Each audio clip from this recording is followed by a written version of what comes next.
ওরে আড্ডি কুডি গুড়া করে ঢালাইছে রে। ও মা গো, ও বাবা গো, বাদল ভাই, বাদল ভাই, আমি রতন। আমি তোমার মোবাইলে কইছিলাম না আমার একটা চাকরি দরকার, আমি ঢাকায় কাম করুম, তোমার লগে কাম করুম। আমি আইসা পড়ছি, কিন্তু এই পাড়ার মতো দেও গিলি আমারে ঢুকতে দেয় না, তাই দেওয়াল টপ করে ঢুকছি। কিন্তু এই দুই পাড়ায় আমার মাইরা কোল বালিশ বানালছে।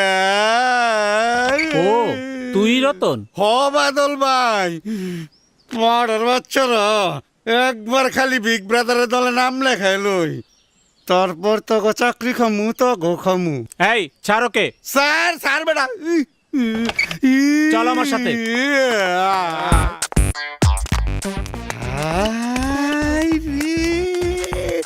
বাপ রে বাপ, এই না হইলে বিগ ব্রাদারের বাড়ি। বাড়ি তো না, যেন বেহেশতে এই খানা। চল।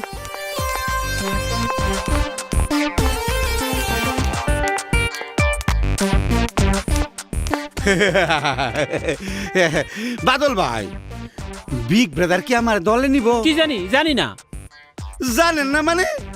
কত কষ্ট করে আমি বান্দরবনতে ঢাকাইলাম বিগ ব্রাদারের দলে নাম লেখাইতে, উনি কি আমার খালি হাতে ফিরাই দিব? এই চুপ, হ্যাঁ? ওই যে big brother. Big brother? Big ব্রাদারের হুকুম, ফরস্টার গ্রুপের মাল ঢাকায় ঢুকবে না। যদি ঢুকে তাহলে তোকে মালের প্যাকেটে ভরে বর্ডারের উপরে পার করে দেব। আসসালামু আলাইকুম ভাই। ওয়ালাইকুম আসসালাম। আমি রতন, বান্দরবনের রতন, বাদলের দেশি ভাই। আমি এতগুলো কাম করতে এসেছি। কি কি পারিস? ছোট বড় সব মেশিন চালাইতে পারি, ড্রাইভিং পারি, আর কবি আমার ছোটবেলার অভ্যাস। ছুরি দিয়ে গলা কাটতে আমার 1 সেকেন্ডও লাগে না। বান্দরবন থানায় আমার নামে 13টা কেস। পুলিশের চোখ ফাঁকি দেওয়ানোর লেগা এই সদ্য বেশি আইছি। খলিল, ওকে কিচেনে বাবুর্চির সাথে কাজ করতে বল। কি কিসের মানে?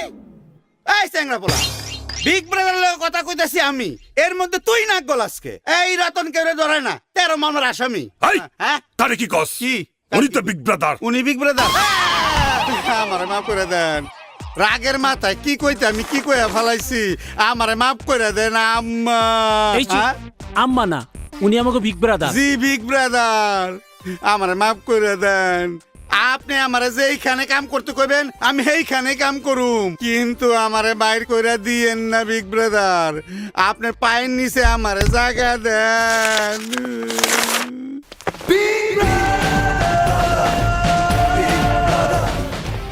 ফোরস্টার গ্রুপের পেছনে কে কে আছে খবর নাও, জানার চেষ্টা করো কার জোরে ওরা আমাদের সাথে টক্কর দিতে চায়। ওকে? জি আচ্ছা। আল্লাহর রহমতে বিগ ব্রাদারের বডিগার্ডের চাকরিটা আমি পাইয়া গেছি। এখন দেখমু বিগ ব্রাদারের শত্রু কাটা কাটা আছে।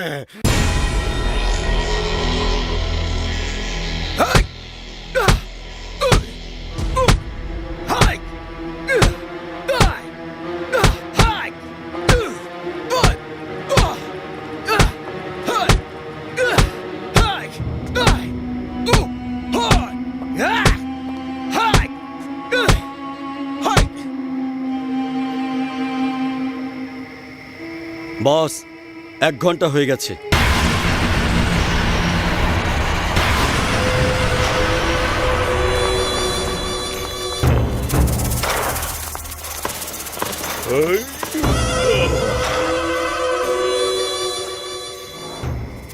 এই কাল থেকে 20 মিনিট বেশি পিটাবি। এতদিন ধরে আপনাকে মার খেতে দেখছি, কিন্তু এর মানে বুঝছি না।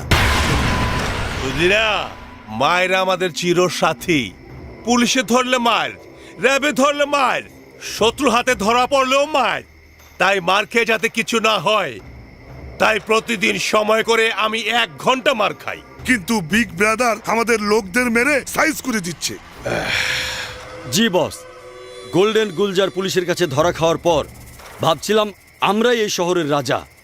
এখন মনে হচ্ছে বিগ ব্রাদারের সাথে আমরা পারবো না।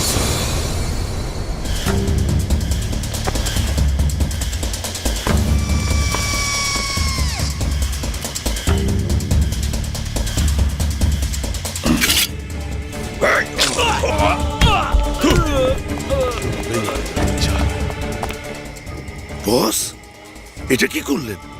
ওর মতো বেমান যদি আমাদের সঙ্গে থাকে তাহলে বিগ ব্রাদারের হাতে কুকুরের মতো গুলি খেয়ে মরতে হবে।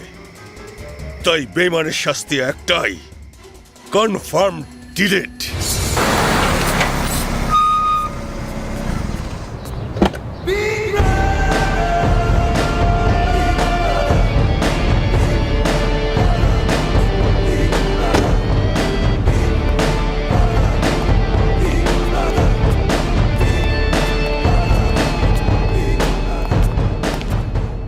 বাবা, everything is under control.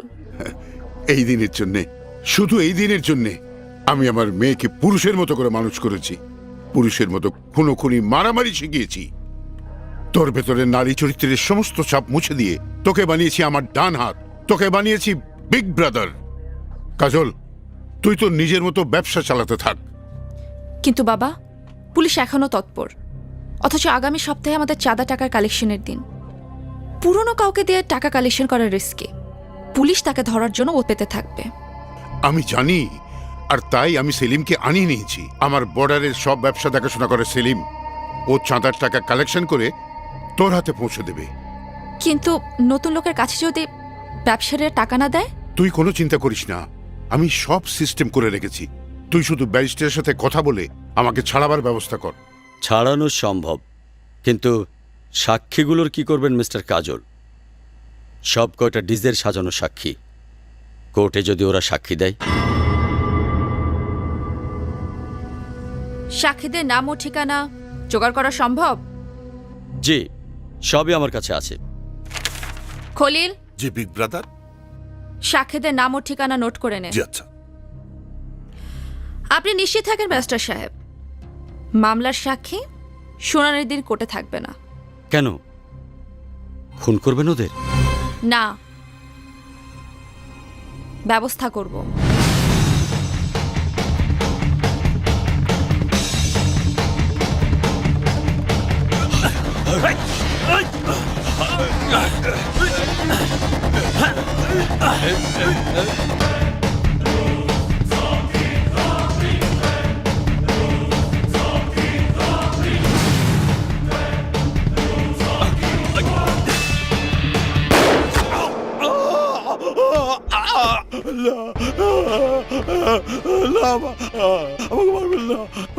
Khalil, yes big brother. ওকে নিয়ে গোডাউনে আটকে রাখ। এই ওকে ধর, তুলে নিয়ে চল।